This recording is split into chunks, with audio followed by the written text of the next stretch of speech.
ভূপেন বৰা জালুকবাৰীত খেলিলেও হ'ব।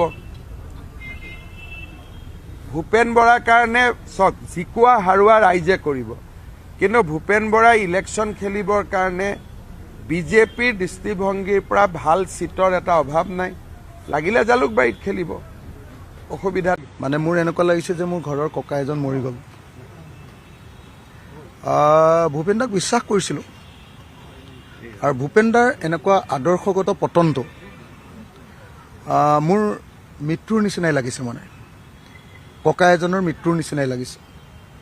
তেখেতক বহুত সন্মান কৰিছিলোঁ, যিকোনো প্ৰব্লেম হ'লে তেখেতলৈ ফোন এটা কৰোঁ, তেওঁৰো কিবা এটা টেনশ্যন হ'লে মোলৈ ফোন এটা কৰে। আৰু মই সঁচাকৈ কৈছোঁ, মানে অসমৰ ৰাজনীতিত যদি আটাইতকৈ ভাল পোৱা মানুহ কোনোবা এজন আছিলে, আটাইতকৈ ভাল পোৱা মানুহবিলাকৰ ভিতৰত তেখেত এজন মোৰ প্ৰিয়তম ব্যক্তি আছে। তেখেতে কালিও মই দেখিছোঁ যে কালিও তেওঁ মোলৈ এটা মেছেজ পঠিয়াইছে, you are my best friend for ever বুলি। তুমি মোৰ আপুনি মোৰ জীৱনৰ আটাইতকৈ ডাঙৰ বন্ধু বুলি লিখিছে।